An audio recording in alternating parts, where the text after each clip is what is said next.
Hi there guys, I hope you are having a good day. Now Chris Eubank Jr. is staying ready like he always does, training in a gym, and he is ready for a fight day. Now the only worrying thing about Chris Eubank is he hasn't fought in a while. So he has joined PBC obviously after that James DeGale fight.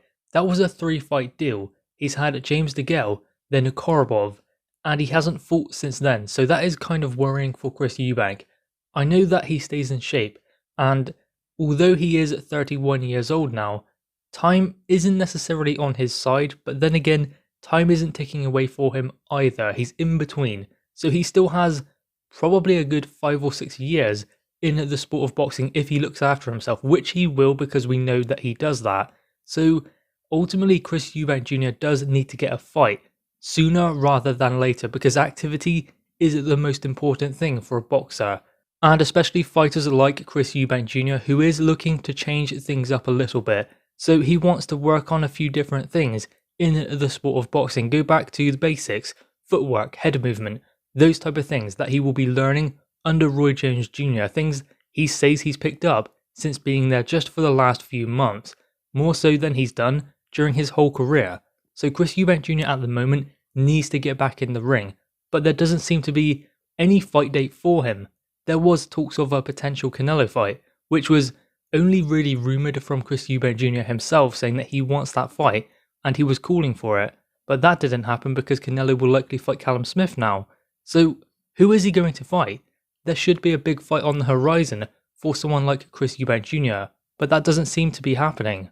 And I think that a good opponent for Chris Eubank would be someone like David Lemieux. That would bring out the best in Chris Eubank and maybe let him work on certain things that he does want to work on because that is a quality operator.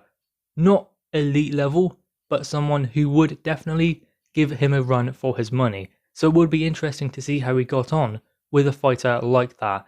Now, during his preparations, obviously I would imagine he would be with Roy Jones Jr. Now, for his preparations, previously he was being trained kind of, I guess, by Nate Vasquez, but that was someone who was like there, but after the James DeGale fight, it seemed like maybe he was just more of a consultant in some way. So Chris Eubank Jr. has never really had a stable trainer. He's never had someone who's stuck with him for years, other than Ronnie Davis. But then he's not someone who can really train Chris Eubank Jr. at this point. He needs someone like Roy Jones who's there all the time. And maybe it does take someone like Roy Jones for Chris Eubank Jr. to listen, because maybe previously in the past, he hasn't done that. He hasn't listened to his corner. And I think that if he had someone like Roy Jones there in his corner, he would definitely listen to them. And Roy Jones seems to be quite happy training Chris Eubank, so that should work going forwards. If Chris Eubank Jr. can stay within that group of fighters, I think it works for him. Mentally and physically also. Now with regards to another fight, I mean, I'm guessing it's going to be at 160 because he did move back down to that weight. He was at 168, but he didn't go up in weight. He didn't put on any more muscle or anything like that. He just stayed the same pretty much. Then he was always able to make 160, but it cannot be easy for him to make 160 because if you look at his physique, there's not a lot to take off when you consider dehydration or anything like that. So he can fight at both weights, and the reason why he is able to do that is because he's always been in shape. If a fighter balloons up in weight after training camp, after a fight, then has to come back down, each time they have to do that, it makes it more difficult. Eubank has never done that during his career, so that does put him in a good position, especially now in his career. Maybe as he goes towards his mid to late 30s, his metabolism will slow down, meaning he won't be able to make weight as easy as he was before, but considering he stayed in shape and stayed on top of it, I would imagine that Chris Eubank won't struggle to make weight until he got towards like 40. I don't know whether he will still be boxing then, but still, that is the benefits of staying in shape when you are younger.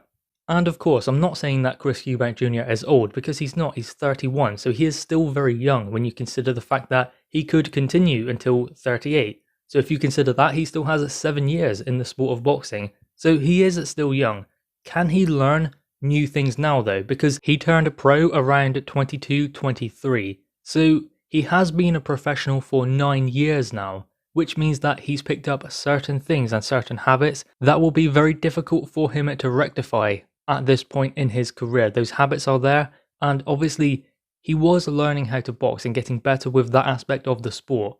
But then the knockouts started coming, and that is always dangerous because then often what fighters will do is neglect certain fundamentals of boxing just because the knockouts are coming. Then their style adapts to that, to a knockout style, but then when you go in there with a pure boxer, that is when you need more than just a punching power. When someone refuses to stand there and trade with you in the pocket, that is when you need more than just a big punch. Billy Joe Saunders done it to Chris Eubank Jr. George Groves done it to Chris Eubank Jr. And they were able to beat him based on those abilities alone. The footwork, the movement, the positioning, and the timing. That is what beat Chris Eubank Jr. Just fundamentals, things that maybe could be taken for granted, and maybe have been during the career of Chris Eubank at times. Those are the things that beat him. But I think that now he is willing to learn. I think that now he is willing to change those certain fundamental things, and he is doing that with Roy Jones, working on the footwork, working on the head movement. I mean, Chris Eubank Jr. has this stigma around him that he's flat-footed, and yes, I would agree with that, he is flat-footed. And he has slow feet, fast hands, very powerful, but slower feet. And the problem with that is, how do you close the distance when you have someone who's got faster feet than him? Yeah, he can have faster hands than his opponent, and more power. But if you cannot close that distance with your footwork, then you are unable to make that count. So what Eubank needs to do is not speed up his footwork. He can to a certain extent, but there are limits. Just like punching power, just like speed, you can improve it, but still, you have limits. What Chris Eubank Jr. can do is work on his positioning. That is how you can overcome that, because maybe he doesn't have fast feet, maybe he doesn't have the best footwork in the world, but if he can get better positioning, then he is able to navigate his way around the ring much better, and therefore he can find a way to get into range when he needs to land his punches. Because let's be real, Chris Eubank Jr. looks brilliant against fighters who come to fight. He does, he looks explosive and he looks devastating. He's very fast, very powerful. But again, he needs his opponent to come to fight. If he goes in there with a pure boxer, we've seen him do it twice against two top quality operators. That is when he struggles. But, I mean, he got beat quite conclusively by George Groves. It was a little bit closer in the case of Billy Joe Saunders. But still, when he was being outboxed by Billy Joe Saunders, he did look completely out of place. But it's not as big a gap as you think.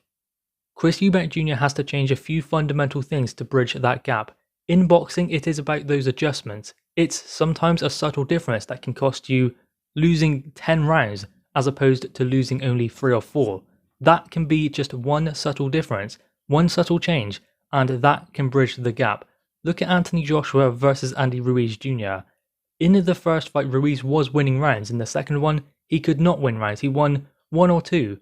And that was because Anthony Joshua took certain things away from Andy Ruiz Jr.